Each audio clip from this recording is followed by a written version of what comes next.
이 시간 우리에게 주시는 하나님의 말씀은 마태복음 24장 1절에서 14절까지 말씀입니다. 말씀을 제가 받들어 읽겠습니다.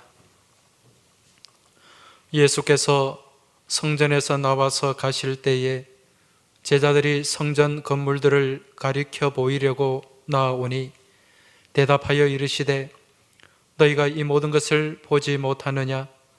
내가 진실로 너희에게 이르노니 돌 하나도 돌 위에 남지 않고 다 무너뜨려지리라.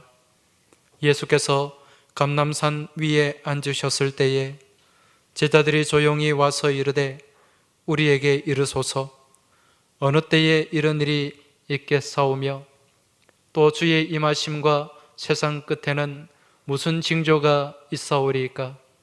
예수께서 대답하여 이르시되 너희가 사람의 미혹을 받지 않도록 주의하라. 많은 사람이 내 이름으로 와서 이르되 나는 그리스도라 하여 많은 사람을 미혹하리라. 난리와 난리 소문을 듣겠으나 너희는 삼가 두려워하지 말라. 이런 일이 있어야 하되 아직 끝은 아니니라. 민족이 민족을, 나라가 나라를 대적하여 일어나겠고 곳곳에 기근과 지진이 있으리니 이 모든 것은 재난의 시작이니라. 그때에 사람들이 너희를 환난에 넘겨주겠으며 너희를 죽이리니 너희가 내 이름 때문에 모든 민족에게 미움을 받으리라. 그때에 많은 사람이 실족하게 되어 서로 잡아주고 서로 미워하겠으며 거짓 선지자가 많이 일어나 많은 사람들을 미혹하겠으며 불법이 성함으로 많은 사람의 사랑이 식어지리라. 그러나 끝까지 견디는 자는 구원을 얻으리라. 이 천국 복음이 모든 민족에게 증언되기 위하여 온 세상에 전파되리니 그제야 끝이 오리라. 아멘.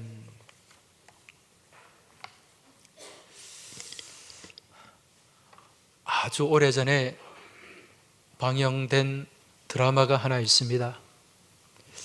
1992년, 지금부터 30년이 더 넘었죠. 그때 방영된 드라마 가운데 아들과 딸이라는 드라마가 있습니다. 혹시 기억이 나십니까? 네. 이 아들과 딸이라는 드라마가 방영될 때 거리가 조용했다고 해요. 시청률이 61%를 넘었습니다. 여러분, 이 시청률 61%가 넘어가면은요, 길거리에 사람들이 다니지 않습니다. 그리고 업무에 바쁜 도둑님들도 그 시간에는 좀 쉬어야 돼요. 이 아들과 딸이라는 드라마가 그 정도로 시청률이 높았는데 그 당시 이 드라마에 출연했던 이 배역 탤런트들을 보면 우리가 너무도 잘 아는 사람들입니다. 최수종 씨, 그리고 김희애, 최시라, 오연수, 한석규, 이런 이름만 들어도 잘 아는 배우들. 거기에 또 그 가정의 아버지가 백일섭 씨, 홍도야 우지 마라, 글씨 오빠가 있다. 그때 이 노래가 아주 유행을 했었죠. 이 드라마는 1950년대, 60년대 우리나라의 이 남녀 차별을 아주 극명하게 보여주는 그런 드라마였어요. 이 주인공이 최수종 씨와 김희애였는데 그 드라마상 이름이 귀남이와 후남이에요. 그 이란성 쌍둥이인데 아들과 딸이 같이 태어난 거죠. 그런데 이 똑같은 날에 똑같은 시간에 태어난 아들과 딸임에도 불구하고 아들이라는 이유로 아주 금지옥엽, 귀남이라고 불리고 또 이 딸은 딸이라는 이유 때문에 그냥 천덕꾸러기, 그렇게 참 무시당하고 또 대우받지 못한 그런 참 가슴 아픈 내용이 그 드라마에 담겨 있습니다. 근데 이 기남이와 후남이의 동생, 그 집에 막내가 있어요. 혹시 막내의 이름이 뭔지 기억이 나십니까?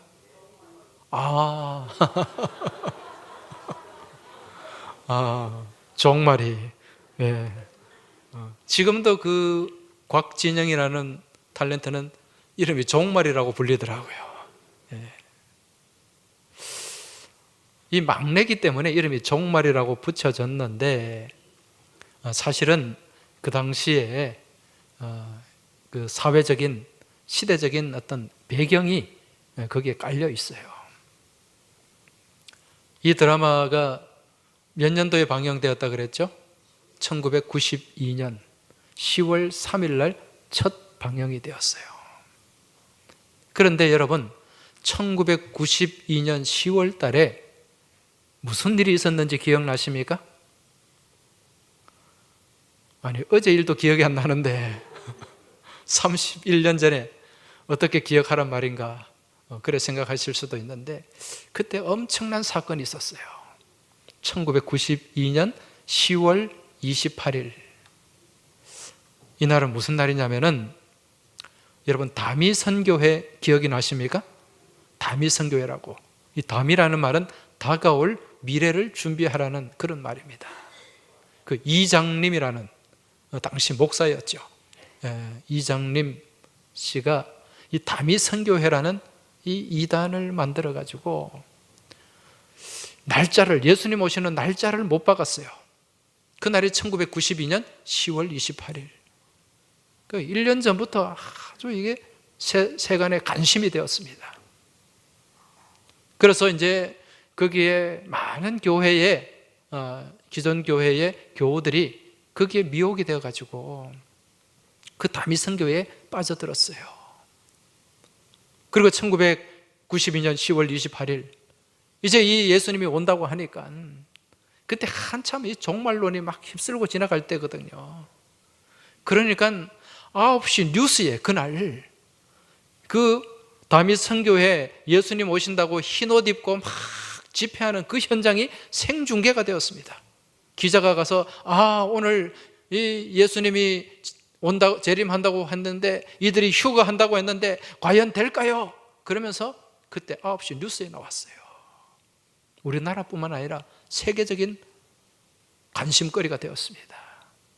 여러분, 그날 예수님이 오셨을까요? 안 오셨을까요? 아무런 일도 없었습니다. 그때부터요, 이 기독교가 큰 타격을 받았어요. 이 이단들 때문에. 이 사건은 하나의 해프닝으로 끝났습니다만은 기독교에 많은 어려움을 끼쳤다는 거죠. 여러분, 우리 예수님이 이 땅에 다시 오실까요? 오시지 않을까요? 다시 오심을 믿으십니까? 분명히 다시 오십니다. 그런데 그 오시는 날, 그 때와 시기는 정해져 있다, 정해져 있지 않다? 정해져 있지 않아요. 여러분, 예수님이 언제 오신다라고 딱 날짜를 못 박은 시한부 종말론, 이건 다 거짓입니다. 다 이단들입니다. 성경에 분명히 말씀하고 있어요. 예수님이 오시는 그 때와 시는 아무도 모른다. 우리 예수님이 무엇같이 오신다? 도둑같이 오신다 그랬어요. 도둑같이.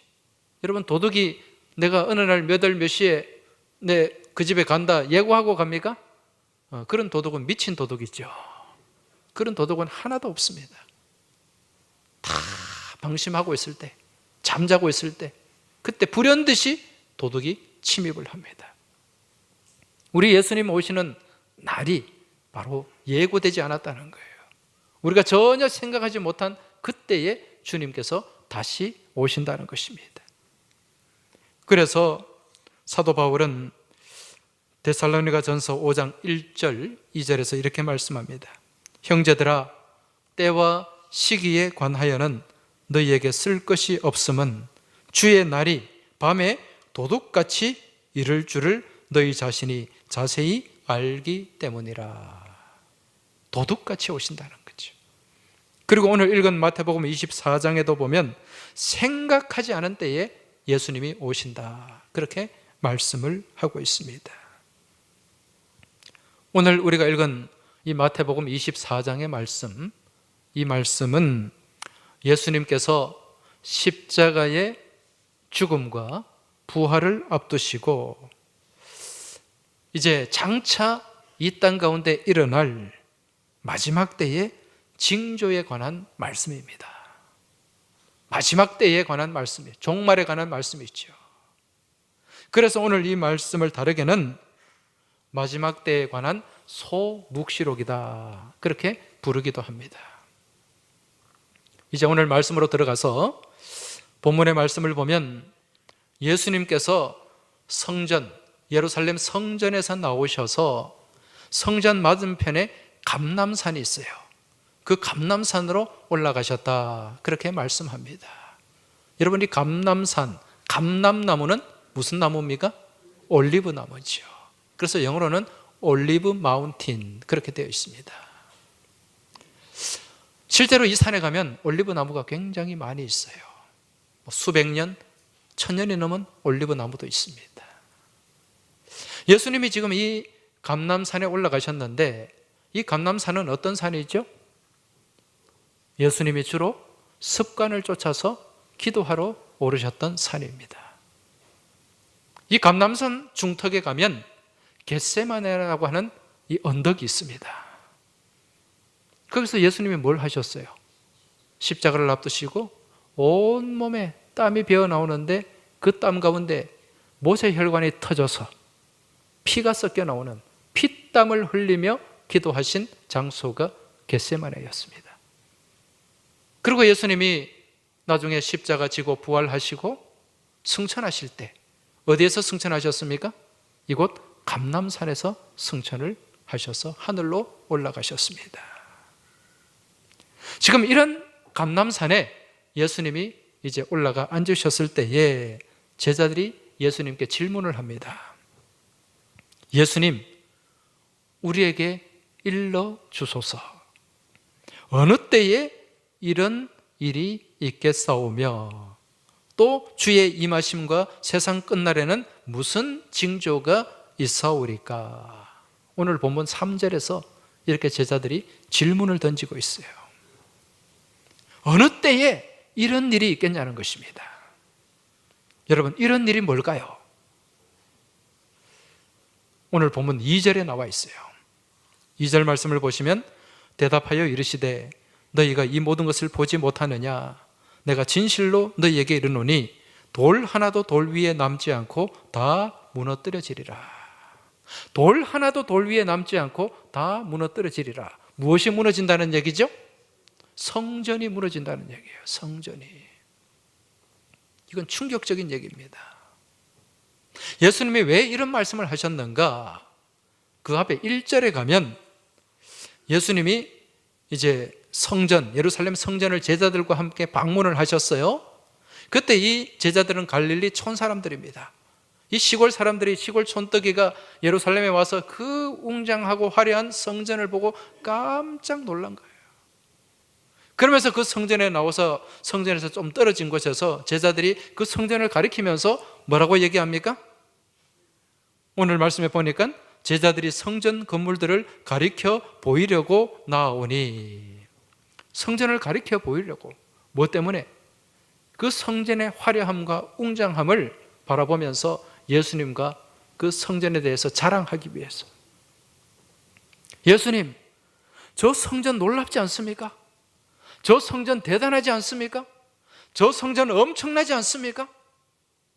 이 성전에 대한 마음, 성전에 대한 신앙을 갖고 있었던 거예요. 그때 예수님이 뭐라고 말씀합니까?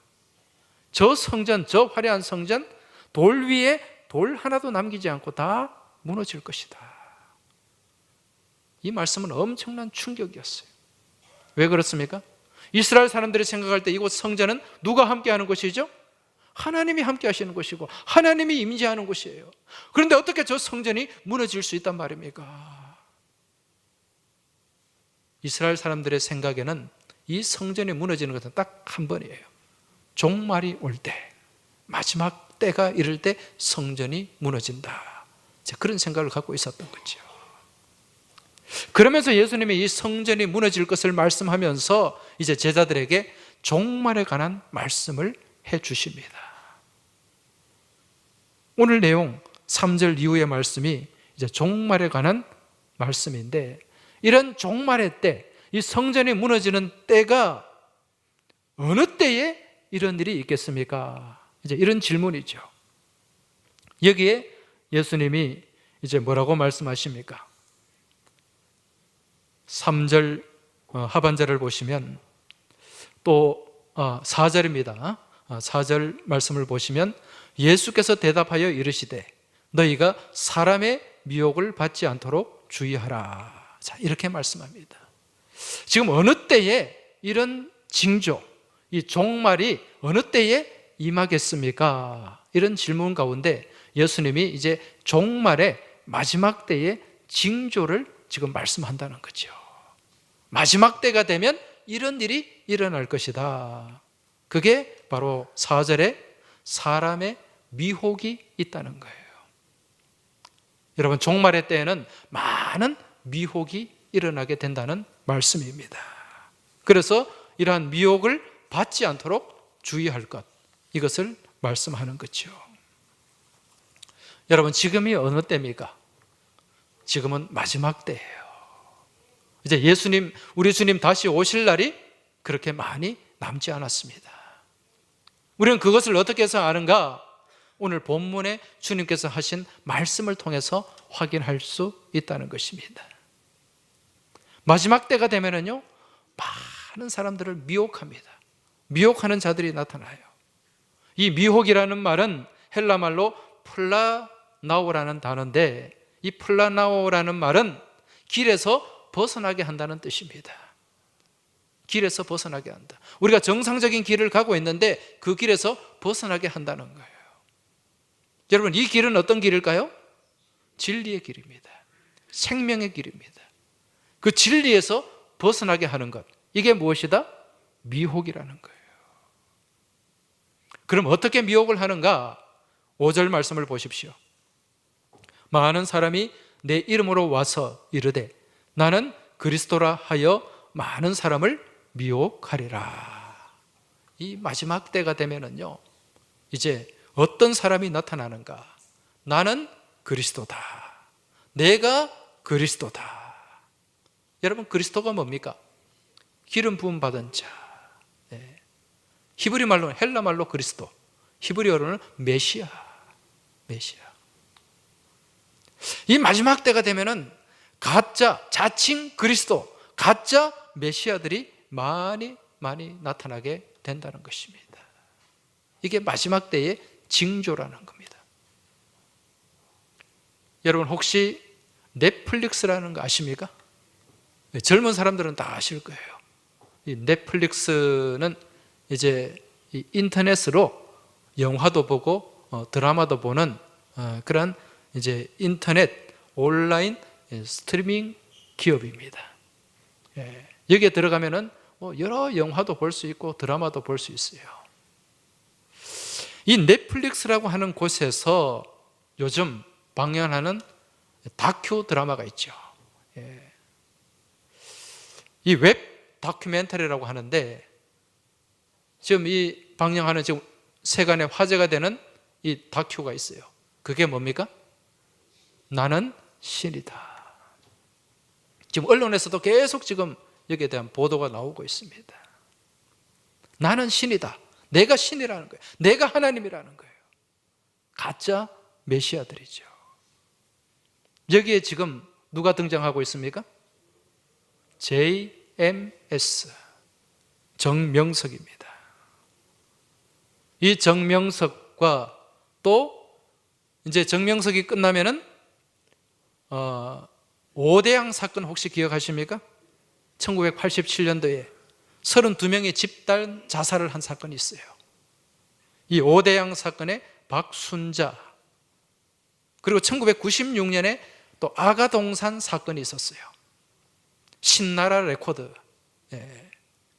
경기도 이천에서 있었는데 3명의 신도를 살해하고 안매장했던 사건입니다. 그리고 최근에 수십 명의 여성들을 성폭행하고 감옥에 들어간 만민중앙교회 이재록, 이 4사람이 다루어지게 될 거예요.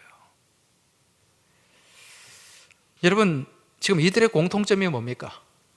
JMS 정명석, 오대양 박순자, 아가동산 김기순, 만민중앙교회 이재록, 이들의 공통점이 뭘까요? 물론 이단입니다만 이들의 공통점은 자칭 메시아입니다. 자칭 하나님이에요. 이들뿐만 아니라 지금 또 우리 주변에 누가 있습니까? 신천지의 이만희, 하나님의 교회 안상홍, 이런 사람들 다 자칭 메시아예요. 옛날에 있었던 천부교 박태선. 오늘날 기독교 이단 연구소가 조사한 바에 따르면 우리나라에만 자칭 메시아, 자칭 하나님이라고 하는 사람이 70명이 넘는다고 합니다. 자칭 메시아가 50명이 넘고요, 자기 스스로 하나님이라고 하는 사람이 20명이 넘는다고 그래요. 전 세계적으로는 얼마나 있는가? 1,500명이 넘는다고 합니다. 그 중에 우리나라에 한 70명가량이 있어요. 그런데 우리나라 이 이단들이 제일 조직적으로 활발하게 움직이고 있습니다. 여러분, 우리나라는 이단도 끝내줘요. 그런 나라입니다. 그런데 이 이단 사입이 이 교주들 면면을 한번 보시기 바랍니다.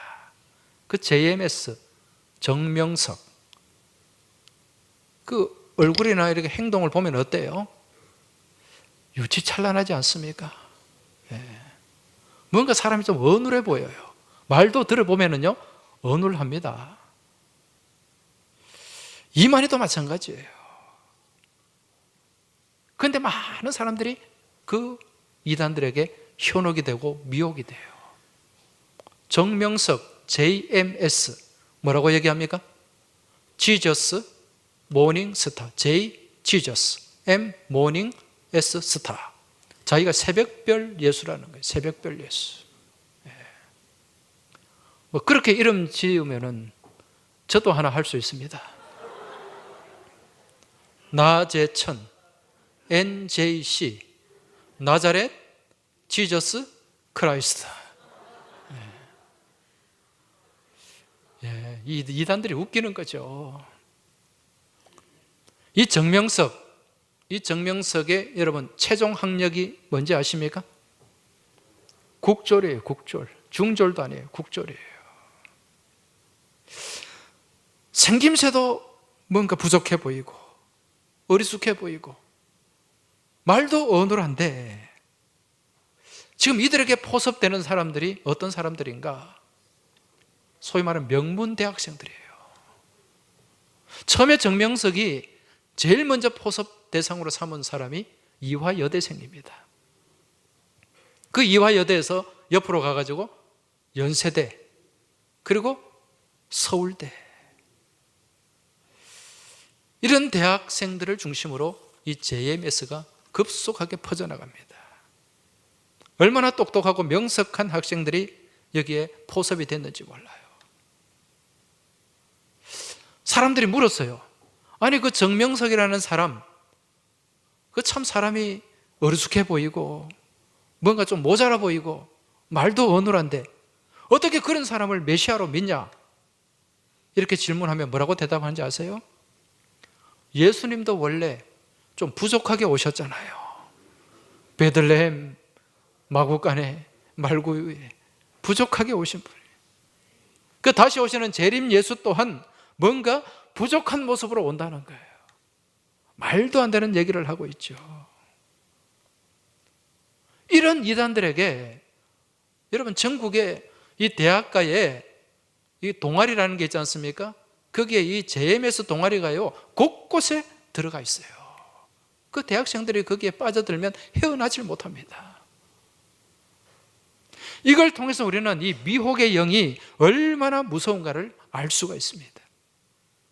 이런 미혹의 영에 한번 이끌리게 되면, 휩쓸리게 되면은요, 학벌도 소용없어요. 지적인 능력도 소용없어요. 아무 소용이 없습니다. 여러분, 그 서울대 연고대 이 학생들이 무슨 지적 능력이 없어서, 판단 능력이 없어서 그렇게 이단들에게 휩쓸려 갈까요? 거기엔 카이스트도 있고 의과 대학생들도 많아요. 이 미혹의 영에 휩쓸리게 되면은요, 이 모든 판단 능력이 마비가 돼버립니다. 여러분, 이러한 마지막 때에 우리는 정말 신앙생활을 잘 해야 됩니다.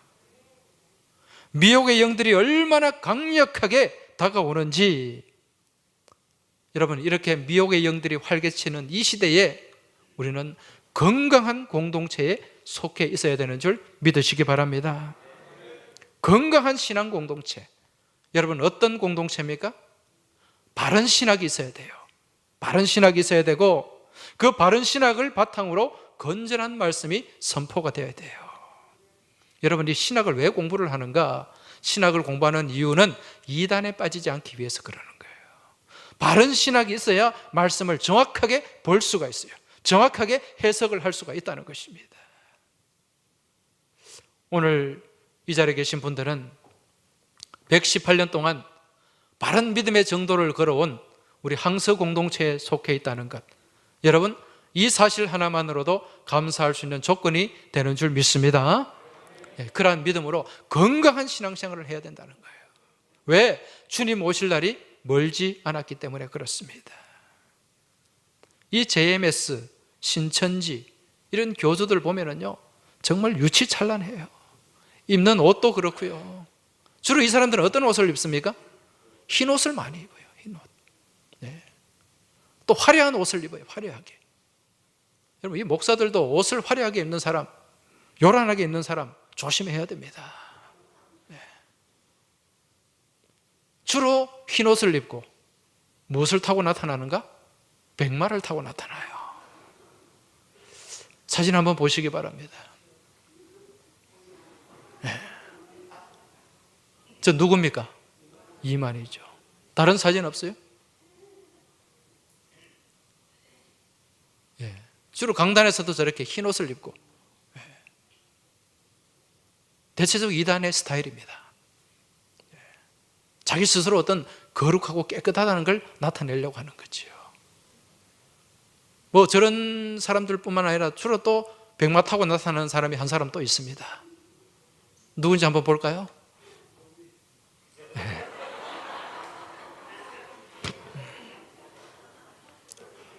백두산에 올라가서 백마 타고 나타나고.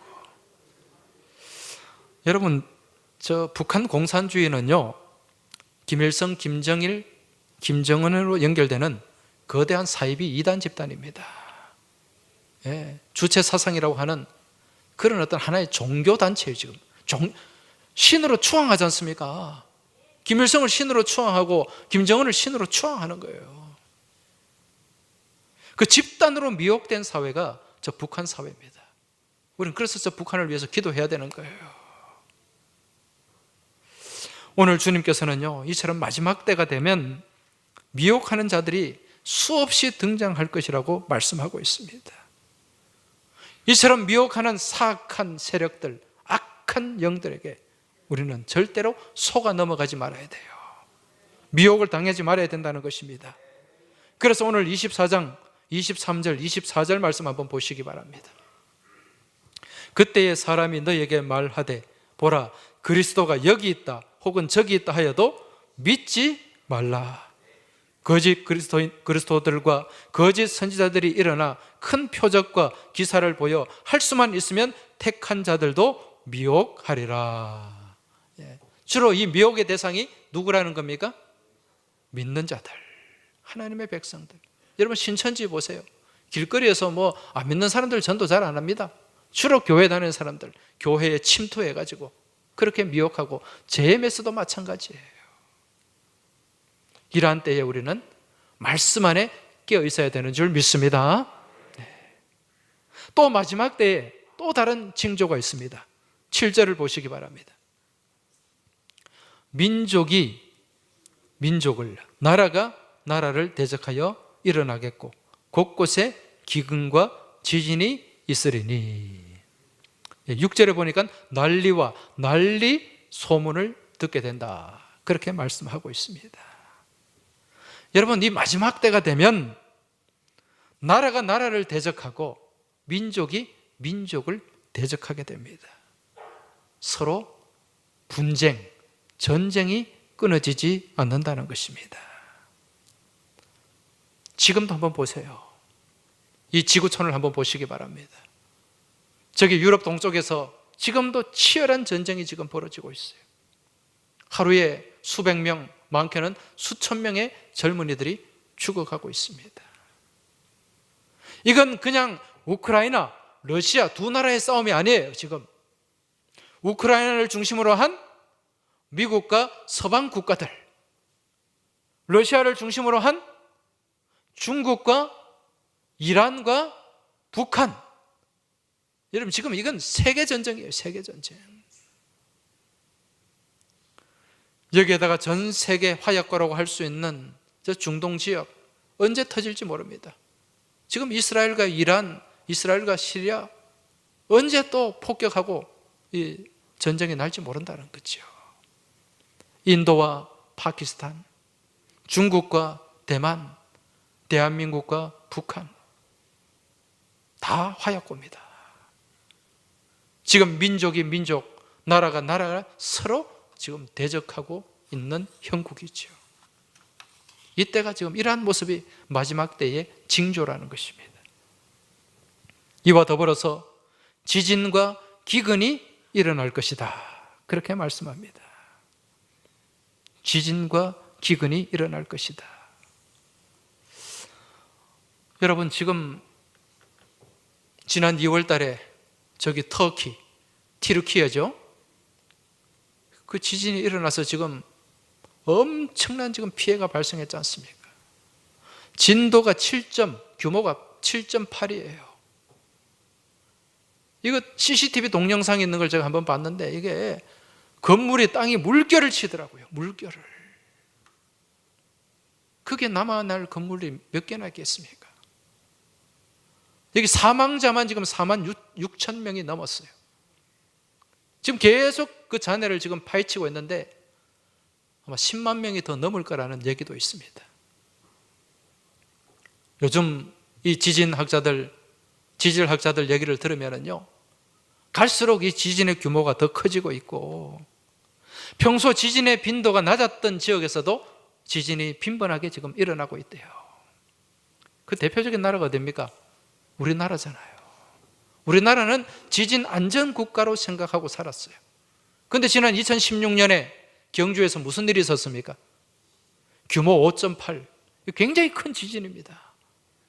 건물이 무너지고 사람이 다치고, 그래서 그 경주 지역을 특별 재난지역으로 그때 선포를 했었고, 그 이듬해 포항에서도 마찬가지예요. 규모 5.4의 지진이 일어났습니다. 이제까지 우리나라는 이 3을 넘어가는 지진이 거의 없었어요. 이러한 지진과 더불어 기근이 발생한다고 합니다. 지금 전 세계적으로 기후변화로 인해 가지고 이 농작물과 수산물의 피해가 엄청납니다. 이 평소 이 재배되던 그 농작물들이 기후변화로 재배가 안 되는 거예요. 여러분, 우리나라 대구가 옛날에 무엇으로 유명했습니까? 사과 재배로 유명했잖아요. 지금 대구 지역에 사과 재배 안 됩니다. 그게 다 문경으로, 저 위로 충주로, 심지어는 DMZ까지 지금 올라가 있어요. 평소 동해에서 잡히던 어종이 지금 북한으로 올라갔습니다. 명태 안 잡히고요, 오징어 안 잡힙니다. 제주도에 있는 물고기가 올라옵니다. 이러한 가운데 이 농작물이 이 기후변화로 인해서 농작물 재배가 제대로 되지 않아서 지금 앞으로 식량난이 또 이렇게 닥치게 될지도 몰라요. 이게 바로 마지막 때에 쌓인 징조라는 얘기입니다. 이러한 마지막 때에 쌓이는 자연 현상뿐만 아니라 영적으로도 나타납니다. 그 대표적인 게 예수 믿는다는 이유로 환난과 핍박을 당한다는 겁니다. 오늘 말씀 9절을 보십시오.